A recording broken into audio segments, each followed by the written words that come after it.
Hello, vous écoutez l'interview de Colo, le podcast qui plonge dans nos intériorités. Elle est multicasquette, coach, psychologue, formatrice, animatrice de l'émission hebdomadaire de Radio Malgache Gasicart depuis plus de 20 ans et fondatrice de Sekulgash, l'école en ligne où on apprend à parler malgache. C'est avec beaucoup de plaisir que j'ai reçu dans cet épisode très profond Marie-Jo Focart-Trajan pour parler identité sous le prisme de la double culture. Bonne écoute!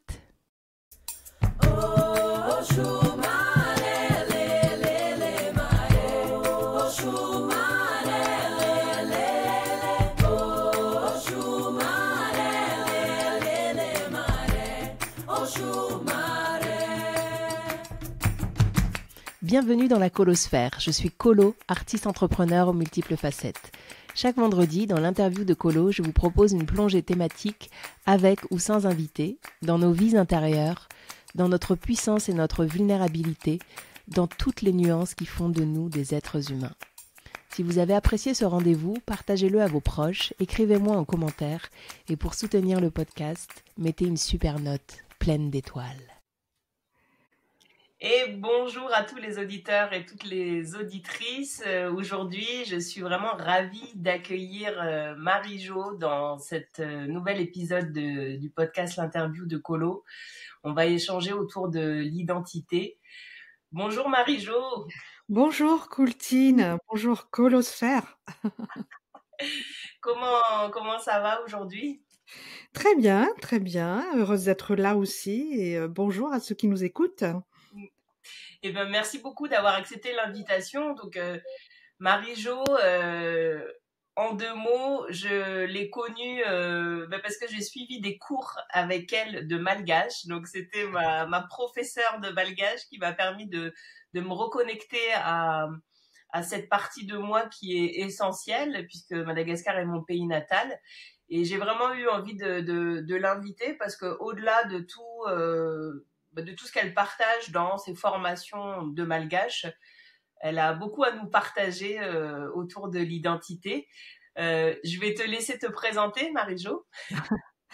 Oui, alors moi je suis donc Marie-Jo Focart, Marie-Jo Trajan, les deux. Alors vous aurez remarqué, c'est des noms qui sont pas malgaches, mais je suis malgache d'origine. Je parle malgache, maman de 3 enfants métis.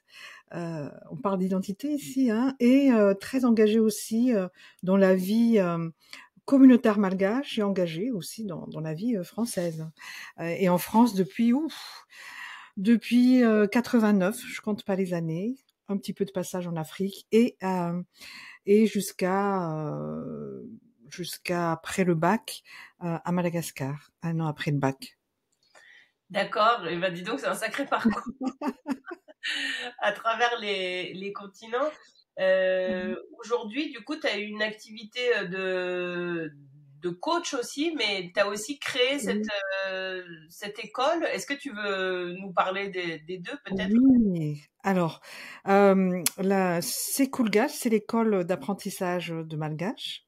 Mon ambition, c'est de plus en plus, en fait, apprendre à de plus en plus de personnes qui veulent apprendre le malgache. Du coup, je l'ai intégré dans mon activité de psychologue social, de psychologue du travail, de psychologue tout court et de coaching, parce que j'ai passé donc les études pour ces deux-là.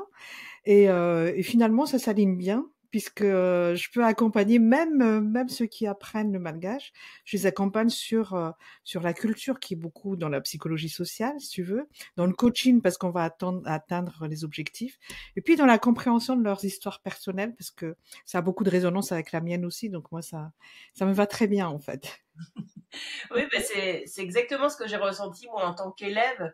C'est-à-dire que dans cette école, Sekulgash, on va au-delà d'un apprentissage de la langue. On est vraiment aussi, et c'est quelque chose sur lequel, en tout cas, tu insistes beaucoup et qui, je pense, est très précieux. Il y a vraiment toute cette question de la langue comment on pourrait dire, comme marqueur Hein, hein, de la culture d'un c'est pays ça. comme marqueur des valeurs, comme marqueur d'une philosophie, d'une façon de penser. Mmh. Qu'est-ce que viennent chercher tes élèves et quels sont les types d'élèves que tu as justement dans cette école? Alors, il y a plusieurs profils, hein. Je en général, ce sont des débutants ou alors un petit peu intermédiaires. C'est-à-dire qu'ils ont réfléchi sur leur identité, sur leurs besoins. On est moins dans la recherche de performance, plus que dans la connexion avec, Madagascar, en fait. Et donc, ça peut être, des personnes comme toi, hein, parents malgaches qui sont, venus, qui ont emménagé, migré, à l'étranger, mais à qui on n'a pas forcément parlé malgache, soit, pas du tout, soit un tout petit peu. Il y en a qui connaissent pas du tout leur langue, on va dire de leurs parents. Alors je peux pas appeler ça langue maternelle par rapport à la littérature. Moi, je suis toujours un peu rebelle là-dessus. Je dis la langue maternelle, c'est la langue, avec laquelle on parle avec toi quand tu es né. Voilà. Et la langue, des parents ou d'origine des parents ou de toi, ben voilà quoi, c'est la langue, peut-être natale, je sais pas comment on appelle ça. Et du coup, on leur a pas parlé malgache ou très peu. Et tu sais que si on te parle pas malgache, longtemps, si à moins de 12 ans, tu peux oublier. Mais vraiment, tu peux oublier ta langue, si, tu pas enfin, en grandissant jusqu'à 12 ans, t'as pas forcément parlé tout le temps. Il y a des enfants adoptés qui sont, à la recherche de leur origine aussi. Il y a des grands qui, maintenant qui n'ont jamais vraiment connu Madagascar finalement, parce qu'ils sont nés ici, ils sont retournés 1 ou 2 fois à Madagascar et puis c'est tout. Mais qui se disent: «Mais» et ça a été exprimé: «Mais en fait, ça va s'arrêter à moi, la culture malgache, si je ne transmets pas.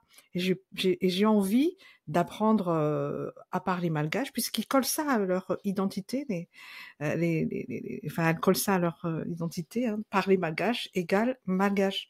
Moi, je suis pas tellement enfin, on en parlera tout à l'heure peut-être, mais, la langue fait partie effectivement des composantes, peut-être, de l'identité, mais ça dépend aussi de ce que tu en fais. Et après, bon, des enfants métis, double culture. Ça aussi, c'est un profil, de ces Koulgas. Et enfin, les compagnes ou compagnons de malgaches et qui ont envie de se dire il y a par exemple une femme là, ça elle est française, son mari est malgache. Son mari ne parle pas malgache et elle dit, «Je voudrais quand même anticiper les besoins de nos futurs enfants, donc je vais m'y mettre et peut-être que ça l'incitera, parce que j'ai pas envie qu'ils se sentent un peu incomplets, mes enfants. Enfin, c'est ça. Et après, il y a les professionnels hein, qui sont expatriés et qui veulent faire plaisir à leurs collègues, être un peu dans l'intégration. Et deux qui ont eu le coup de foudre pour Madagascar et qui ont mis les pieds à Madagascar, ils disaient à la descente de l'avion, je me suis sentie chez moi. Et du coup, j'ai envie d'apprendre le malgache. Donc, il y a plein de profils, mais le dénominateur commun, si tu veux, c'est vraiment on a envie de se connecter. Le cœur, c'est les tripes, quoi. C'est pas la démarche intellectuelle de se dire, ça sera une langue en plus. C'est vraiment une connexion en plus. Oui, on n'est pas dans je vais apprendre le chinois parce que stratégiquement le marché, C'est ça. Hein. mais c'est vraiment fort parce que cette question de la connexion, en fait, tu rassembles, c'est vraiment un lieu fédérateur de personnes. Alors, amoureux de Madagascar, je sais pas, mais qui ont un lien très fort en tout cas à C'est ça. Madagascar et en tout cas qui est aussi pour beaucoup de ce que j'entends relié quand même à une quête, Oui, une réflexion sur l'identité quand même, puisque c'est là, ça. cette dame, je Mm. trouve ça vraiment incroyable, cette dame qui se dit, bah tiens, j'anticipe, mon mari ne parle pas, donc c'est Et vraiment oui, et elle, elle fait partie de la deuxième promotion, je crois. Là, on en est à la huitième. Hein. Et, euh, et elle est toujours là. Et elle a réussi à amener son mari là cette année, mais il fait un peu de résistance pour l'instant. Donc, mais voilà quoi. Et ils sont super contents. Quand elle va chez sa belle famille, elle essaie de parler malgache. Ils sont allés ensemble à Madagascar. Presque c'est elle qui était leader je vais demander pour les guides, etc. Presque on correspondait, si tu veux. Elle m'a mis sur une visio quand ils y étaient, et la belle maman, donc malgache, qui était à Madagascar, a tenu à me voir pour dire mais qu'est-ce que vous lui avez fait en fait? Donc c'est cette connexion-là, l'identité. Alors ça fait partie de l'identité, mais ce n'est pas une condition, j'allais dire, nécessaire pour se sentir malgache ou de la malgache, de mon point de vue. Alors ça paraît bizarre comme ça, mais moi c'est plutôt la culture en tant que telle, la philosophie.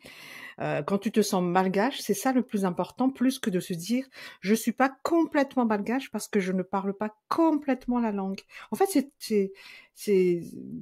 comment dire, je m'inscris en faux par rapport à ça. Par exemple, une de mes enfants, j'ai 3 enfants métis, ils ont toujours vécu ici. Ils sont nés ici, ils ont toujours vécu ici. Ils sont allés 2 fois, 3 fois à Madagascar parce que bon, 5 enfants, c'est très lourd financièrement, donc je suis pas allée tous les ans, si tu veux.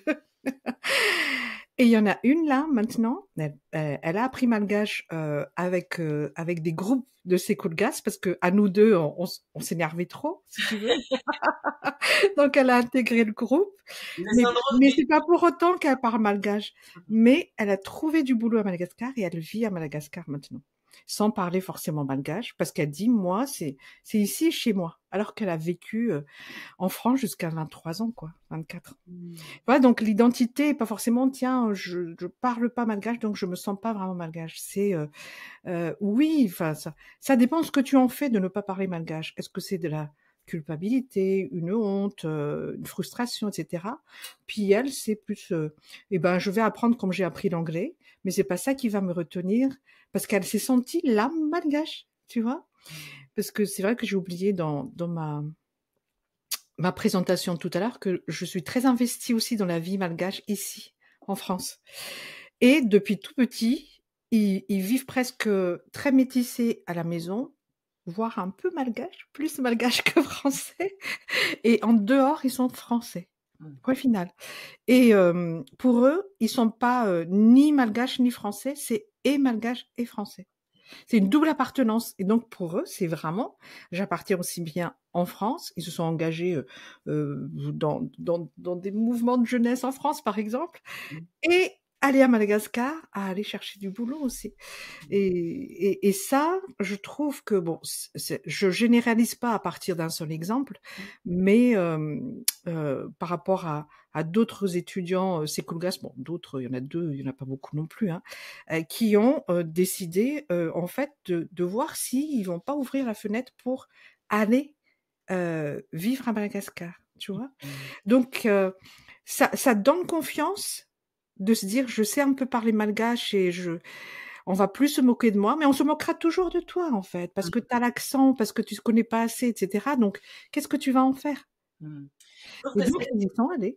Je trouve que cette question que tu abordes de qu'est-ce qu'on en fait, elle pourrait même, elle est tellement, c'est tellement une question même générale qu'on peut appliquer à toutes nos problématiques dans la vie. C'est finalement C'est ça. qu'est-ce qui nous arrive, mais c'est plutôt tout ce qui nous arrive peut être la pire chose. Mais après, qu'est-ce qu'on en fait, comment on se l'approprie, comment on le traduit, comment ça devient pas un plomb quoi qui nous C'est écrase ça.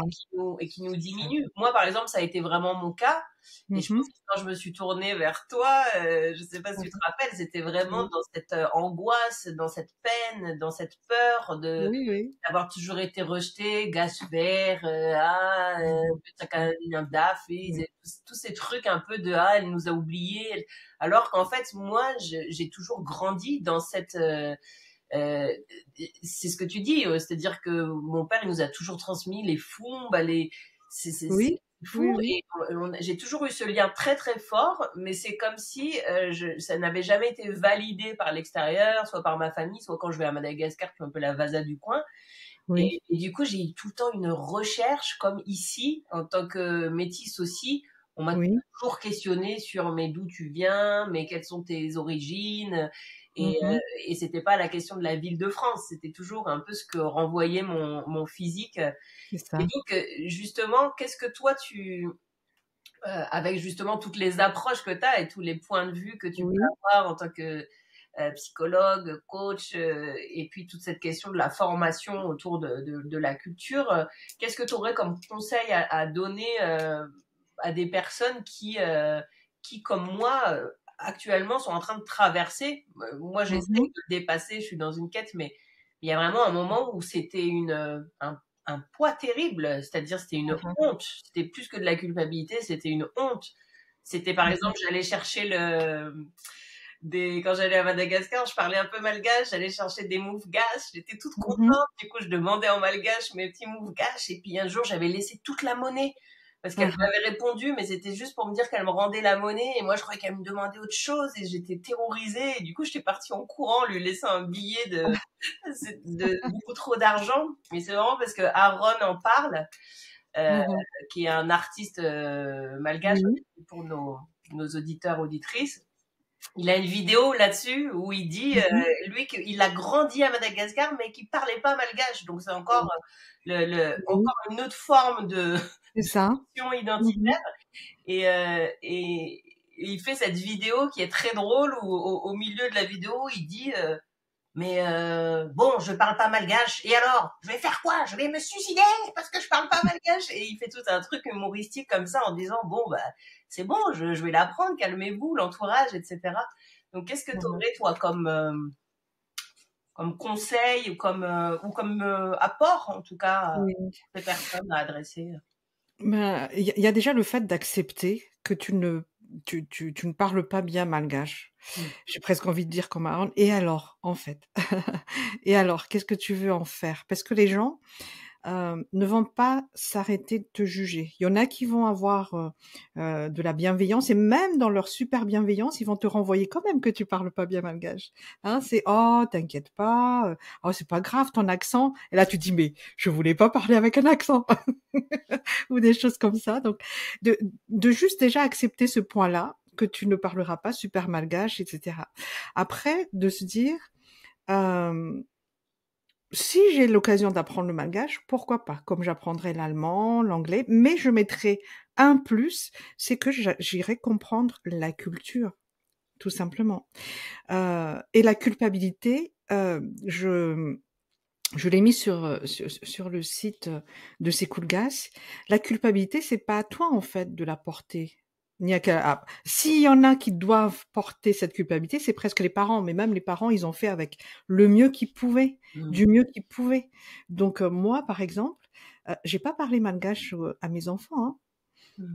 Je suis arrivée ici, j'ai parlé à l'aîné malgache jusqu'à ce qu'il aille à la maternelle. Et encore, c'était les couleurs, etc. Et j'ai pas su. C'est pas par flemme, moi, personnellement, c'est que j'ai pas su relier les deux, en fait. C'est et c'est peut-être que je vais choquer plein de malgaches, mais je vais le dire quand même. Je n'avais pas de mots de tendresse en malgache. Ça me manquait. Ça me manquait tout simplement. Donc dire des mots tendres à mes enfants, je ne savais pas. Tu vois? Et donc tous mes mots qui les câliner, c'était que des mots français.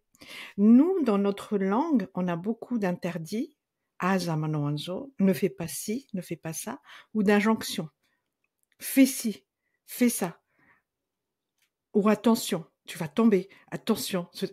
Et, et à part leur parler, mais vraiment très bébé, même les mots, on les dit pas que, on les dit, on a des mots bébés tout le temps. Hein, pour tomber, c'est doux. Pour dire, j'ai mal. Ah, maman, des choses qui ne me parlaient pas, en fait. Mm. Donc, les parents, ils ont leur raison pour pas t'avoir parlé, ou alors le souci de l'intégration. C'était tellement rapide avec le papa de mes enfants de parler et français et français. Français. Et pas expliquer au papa qu'est-ce que je suis en train de dire à mes enfants, pas expliquer aux enfants que pourquoi papa il comprend pas. Donc moi il y a toutes ces raisons-là qui font que on n'a pas été parfait en tant que parents malgaches. Et on vit aussi avec ça, hein. Il y a une certaine culpabilité. Bon, moi, j'ai essayé de le résoudre en apprenant maintenant à plein d'enfants et de grands-enfants malgaches. Mais, et donc, d'être OK avec ça. Arrêter de se juger. et presque se féliciter d'être vraiment déjà dans cette quête. Mm. Enfin, je sais pas si ça c'est audible ce que je suis en train de dire là, Oui, tout à fait. mais vraiment de se féliciter, de se dire ah ben en fait je suis au-delà de la recherche de la langue, je suis à la recherche presque de l'âme malgache, parce qu'à travers la langue il y a l'âme qui passe. Mm. C'est tout. Mais si en même temps on t'explique par la culture, tu vas te documenter sur la culture et que tu comprends comment tu es, et tu le sens comment tu es. Tu le sens que t'es pas que française parce que t'es dans ton pays d'adoption ou dans autre pays, mais t'es les deux. Et d'être fier d'être les deux, c'est pas complètement malgache, pas complètement français, c'est les deux en fait. T'es complètement intégré en France et t'es complètement malgache par tes origines, par ta volonté. Et ça change beaucoup de choses. Moi, ça m'a fait tilt en 2016, je crois. 2016, j'étais à une conférence d'un Africain qui nous parlait presque, c'était sur l'intégration, etc. Il dit, mais soyez fiers de cette double appartenance. Et moi, ça m'a fait tilt. J'étais toujours entre les deux en disant, mais je suis pas, parce que mon nom, bon, parlons-en un peu, mais mon nom, j'ai pas de nom malgache. Moi, j'ai un nom français parce que mon père est métis. Alors, une quête de tout le temps. Et quand j'ai entendu ça, la double appartenance fameux en même temps, en fait, eh bien, ça m'a beaucoup parlé. Et d'un coup, ça s'est ouvert. Je me disais, mais en fait, je suis super riche. Je suis super riche, mais tout n'est pas encore vraiment aligné. Mais en fait, je vais m'aligner sur ça. Et c'est Kuga, c'est parti de ça, de 2016, 2017. 2017, 2018, quoi. 2018, ça a été créé. 2017, il y a eu le forum de la diaspora à Madagascar.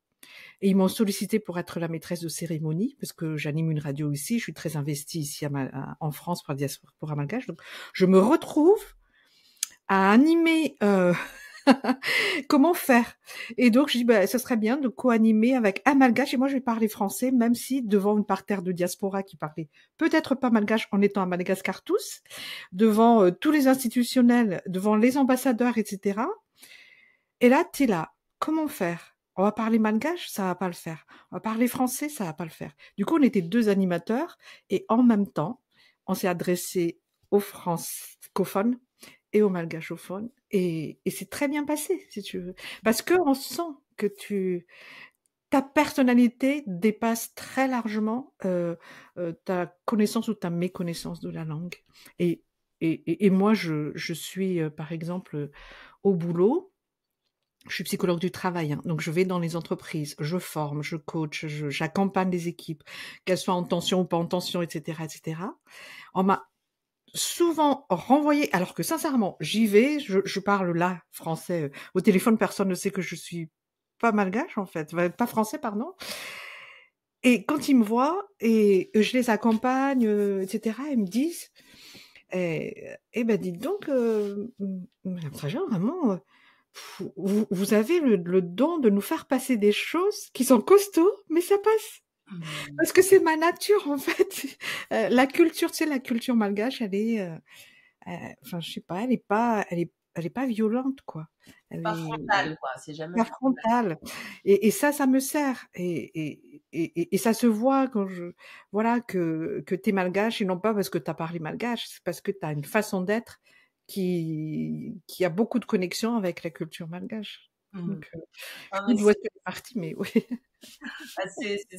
merci, là. Moi, j'en avais les poils qui se dressaient sur tout ce que tu partageais parce que je crois que c'est vraiment des mots très pesés et très précieux que tu as partagés et qui nous parlent vraiment de cette question d'embrasser et d'être un peu plus dans l'air du et je suis Et ça oui, et ça. Et je ne suis pas une case où je dois absolument rentrer, cocher justement tous les oui, sous-titrés de cette case. Je peux être plusieurs cases à la fois et en fait, je suis d'ailleurs plusieurs cases à la fois et c'est ça qui fait que justement à un moment, je sens une forme ah de oui, plénitude dans qui je suis, quoi. ah oui.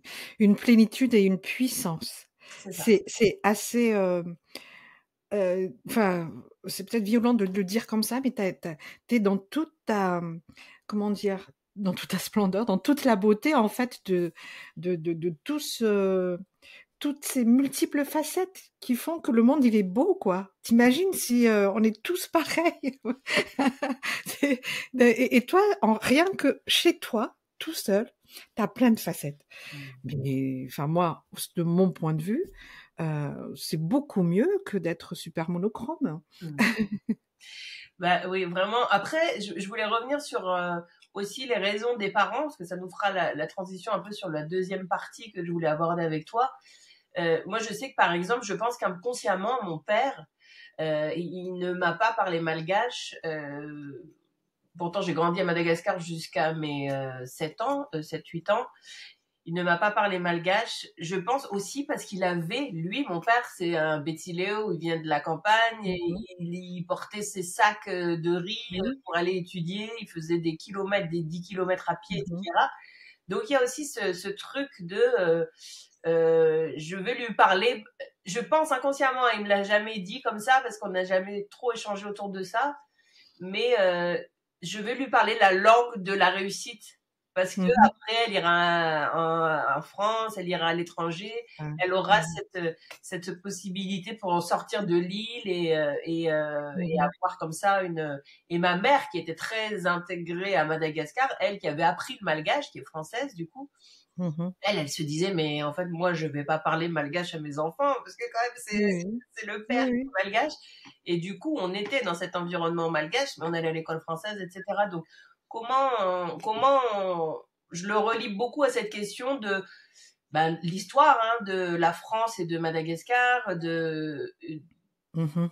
et de ce qui fait qu'il y a une diaspora aussi importante aujourd'hui, en France, une diaspora malgache Mhm. importante lié à l'histoire qui lie les deux pays. Comment on peut se sentir aujourd'hui en tant que malgache, entre guillemets, expatrié de son pays, vivant par exemple en France, euh, membre de la diaspora, comment aussi on peut faire pour ne pas crouler justement sous cette sensation parfois aussi de culpabilité, de se dire, oulala, là là, mais moi j'habite en France et il y a tout ce qui se passe là-bas dans mon pays. Qu'est-ce que je peux faire concrètement? Je sais que toi, tu es très investi dans la vie communautaire, Mhm. tu es très investi aussi pour partager des Mhm. choses très importantes au niveau politique, au niveau de propositions, avoir des invités qui n'ont pas la langue de bois. Est-ce que tu Mhm. peux nous parler un peu de tout ça, de ta Oui. vision?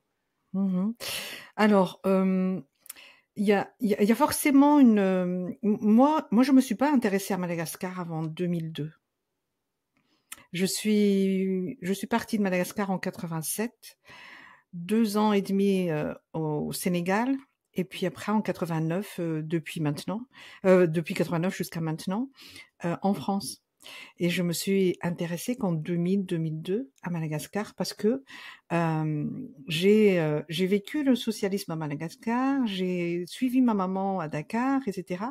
Et mon vécu personnel, euh, c'était pas un rêve de venir en France ou ailleurs, mais j'ai suivi ma mère qui allait au Sénégal, puis après j'ai suivi mon mec à l'époque qui est devenu mon mari en France. Donc c'était pas un choix. Je sortirais de Madagascar, sinon je m'en sortirais pas. N'empêche que j'ai vécu le socialisme, communiste socialiste, parce qu'on était très pro-russe avant, si tu veux. Mm. Donc il y a eu d'abord une espèce de rejet du socialisme communisme, et pas le rejet de Madagascar. Mm. Mais presque j'avais envie de me dire bon bah j'avais pas envie de me casser la tête, tu vois, avec ces questions-là. Et puis en 2000-2002, il y a eu enfin entre guillemets la fin peut-être du communisme, socialisme, machin truc, même si entre-temps il y a eu quand même un autre pouvoir. Et là d'un coup je me suis dit ah mais c'est peut-être plus audible pour moi. Tu vois? Donc l'histoire de ton pays suit un peu ton histoire aussi, quelque part. Et puis, je suis rentrée à la radio en 2001, où il y a eu un grand changement. Je connaissais pas la politique à Madagascar, hein. C'est faux de dire: «Oui, je voulais soutenir quoi». Enfin, je connaissais pas les candidats, bref. Mais je me suis dit: «C'est peut-être le moment». Et tu as dit un mot très fort tout à l'heure, c'est de partager. On peut faire du bien à son pays sans être au pays, sans forcément travailler là-bas, mais en éveillant un peu les consciences, à partager, à connecter des personnes ou à se connecter soi-même, en fait. Et moi, c'était ça. C'est-à-dire que les invités qu'on avait à la radio, parce que j'anime une radio malgache ici depuis 23 ans maintenant. On mettra les liens dans la Oui, c'est description. ça. Et, et c'était de faire comprendre, de donner envie. Quand on partage, en fait, en général, tu partages même les choses pas bonnes, tu les partages peut-être pour justement que les gens puissent faire attention. Mais tu partages toujours avec une belle intention. C'est jamais pour plomber quoi que ce soit. Donc, donner envie, donner la réflexion et pour que ça soit pas une chape de plomb, c'est juste agir. C'est juste agir, pas rester dans la réflexion. La réflexion, ça te donne un petit hamster qui tourne dans ta tête, là. Et la culpabilité, je m'autoflagelle mais agis, quoi. Quand t'as un truc qui commence à te, et là, c'est presque la coach qui parle plus que, peut-être la coach malgache, d'ailleurs. C'est vraiment de dire, euh, agis, fais une action et tu verras à quel point ça t'aide. Une action, même une action de générosité, ça aide d'abord celui qui est généreux. Hein. Faut pas se voiler la face. Ça aide d'abord celui qui est généreux et après le destinataire. Parce que ça nous fait du bien de faire du bien. Rien que neurocognitivement ou alors dopamine, ocytocine, tout ce que tu veux, quoi. Tu vois et après, tu ouvres la brèche de j'ai fait du bien et comment je peux être de plus en plus concret. Et au bout, tu fais de la radio, au bout, tu fais un cours de sécoulgage, au bout, tu es très fier d'être malgache alors que tout autour de toi, c'est que des Français, puis tu conduis la réunion. Et puis voilà, tu vois, à ta façon, à ton style. Et petit à petit, tout part toujours d'une idée, tu sais, même les plus grandes actions, les petites actions, c'est d'abord les idées. Et donc, c'est OK de d'abord penser, mais après agir. et, et agir au plus petit. Hein. Aujourd'hui, ça peut être, tiens, je vais parler un peu plus de Madagascar à mes amis. C'est déjà une action. Et toi, ça t'aide à restructurer ta pensée autour de Madagascar et de ton âme malgache. Et eux, ça les aide à s'ouvrir à d'autres cultures. Et les enfants, mes enfants, c'était ça. Hein. Qu'est-ce que tu veux que je fasse comme action à part, moi j'ai mis quelques petites décorations de malgache, de Madagascar à la maison. Ils mangent du riz, des choses comme ça. Et petit à petit, et je suis, j'ai pris des responsabilités dans la plus grande association de malgaches pour faire, pour faire du sport, de la culture, où tu as 5000 malgaches qui se retrouvent à un seul endroit tout le temps. Et voilà quoi. Mais juste la petite action, et puis après, ça va faire boule de neige. Et le plomb, il, il restera une chape de plomb parce que tu vas le choisir qu'il reste chape de plomb. T'as aucune excuse, en fait, pour que ça reste chape de plomb. Une fois que t'as conscientisé que ce qui t'arrive, c'est arrivé, maintenant, qu'est-ce que tu veux en faire? Est-ce que tu veux que ça reste une chape de plomb?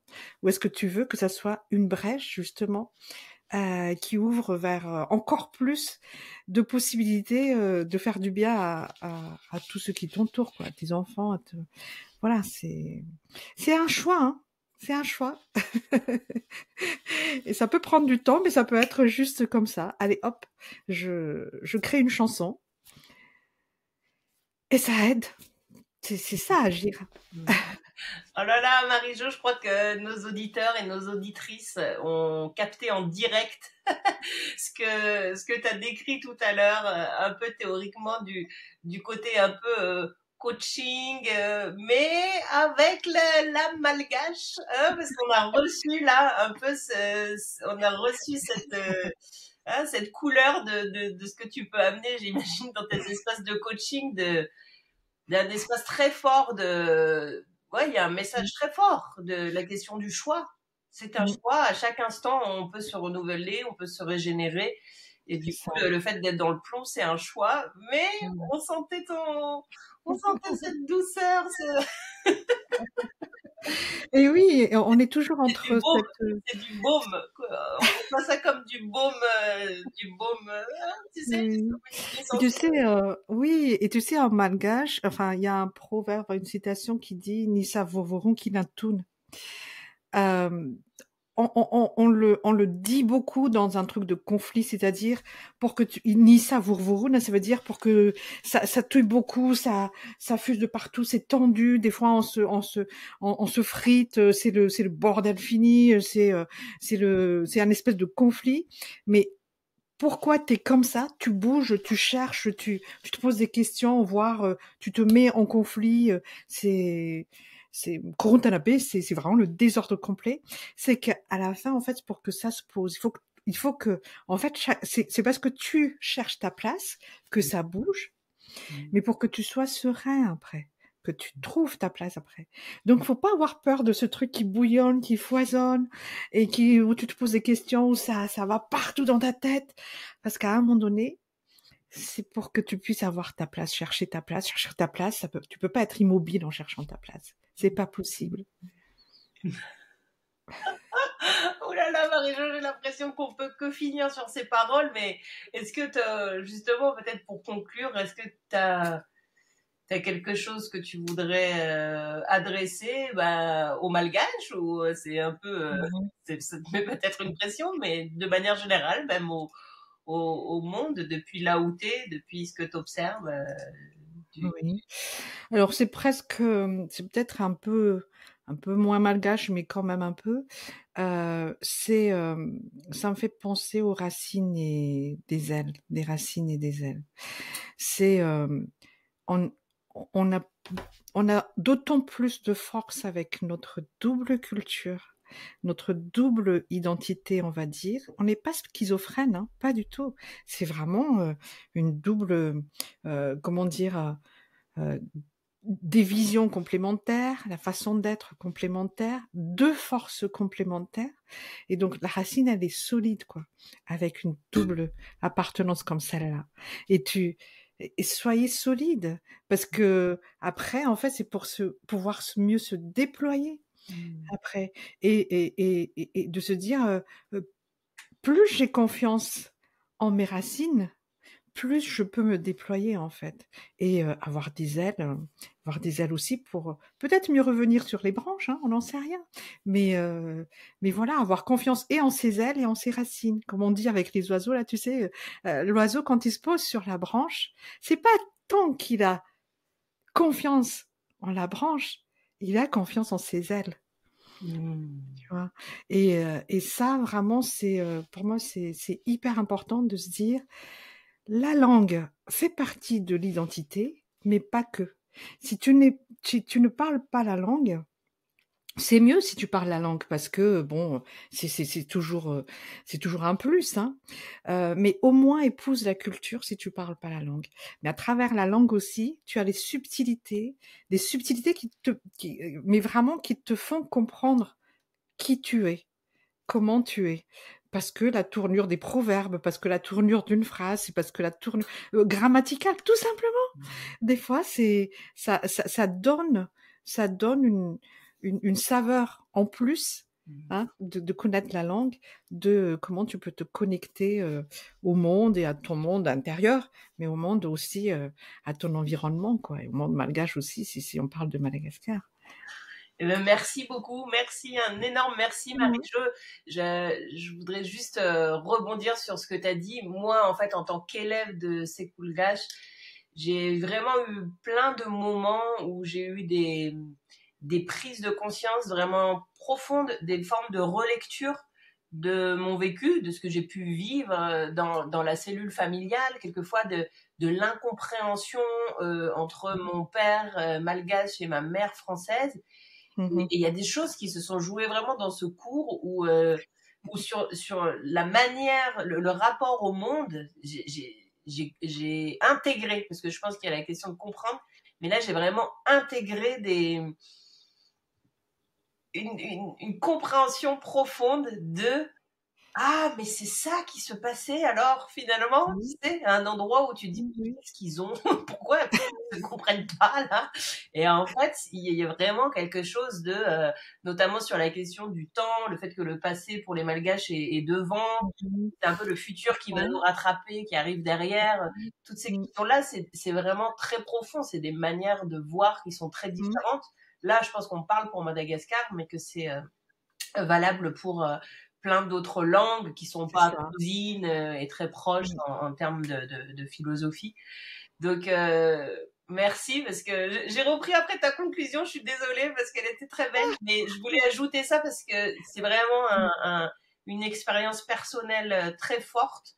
Donc, j'invite tous les Malgaches ou tout voilà qui sont un peu en quête de cette langue à aller découvrir travail de Marie-Jo et merci beaucoup pour ce que tu fais. On mettra tous les liens pour te retrouver. Est-ce que tu as des choses à annoncer un petit peu que tu voudrais que... Oh, annoncer, toujours de vous encourager comme toi tu l'as fait, hein, à apprendre toujours et encore de la culture, de la langue malgache. Nous, on a 3 sessions par an pour, ces Kulgas, hein, il y a le choix, mais au-delà de ça, c'est vraiment de se dire, offrez-vous, heu, cette possibilité de vous aligner de l'aligner un peu vos planètes là, de vous aligner avec les échanges avec les autres, avec le partage en groupe et merci de ces frissons aussi, Coultine, parce que tu sais qu'en t'écoutant et puis en disant les choses, on se dit mais en fait c'est quelle richesse quoi, mais quel bonheur. Ça là, je viens de passer, je sais pas combien de temps, 30 minutes, 40 minutes de pur bonheur en fait. Ah, Donc merci, merci. merci Merci pour... d'avoir donné cette possibilité-là. À bientôt Marie-Jo. Merci. À bientôt, Velume. Hello. Au revoir.